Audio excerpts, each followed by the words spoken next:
नमस्कार. एका व्यक्तीला विचारण्यात आलं की हे तुझं व्यक्ती तुला एवढा म्हणजे शिव्या देतोय किंवा चुकीचं बोलतोय, मग तू त्याला उत्तर का देत नाहीस किंवा काय देत नाहीस? तर म्हटलं मी त्याला माझ्या लायकीचं समजत नाही. अरे म्हटलं तुझ्या लायकी समजत नाही, तुझ्यापेक्षा जास्त पगार असणारा माणूस आहे तो, जास्त इन्कम असणारा माणूस आहे तो, तुझ्यापेक्षा जास्त वयानं मोठा, तू त्याची लायकी नाही किंवा तुझ्या लायकीपेक्षा तू छोट्या कमी लायकीचा असं का समजतोय?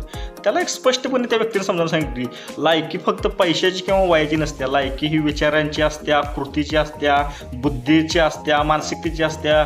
म्हणजे लायकी फक्त आपण आजकाल ह्या समाजात फक्त पैशाच्या लेवलनं किंवा वयाच्या लेवलनं असं आपण मोजण्याचं एक साधं म्हणजे ताळेबंद किंवा मोजमाप आहे. पण ॲक्च्युली ती विचारांची सुद्धा लायकी असते. त्या विचाराच्या लायकीत जर आपला समोरचा व्यक्ती जर बसत नसेल, मग तो काय म्हणतो ह्याच्याशी, किंवा एखादा आता आपण रस्त्यानं चालू कुत्रं भुका लागले, ती शिव्या द्यायला लागलं असेल त्याच्या भाषेत, म्हणून आपण त्या कुत्र्यावर रिॲक्ट किती वेळा व्हायचं आहे किंवा का सारखं रिॲक्ट व्हायचं आहे, काय रिॲक्ट होण्याची काही गरज नाही. त्याची लायकी आहे ती भुकण्याची, त्यानं त्याच्या लायकीतनं ती भुकावं. आपली लायकी जर आपल्याला माहीत असेल तर आपण पुढं जात जावं.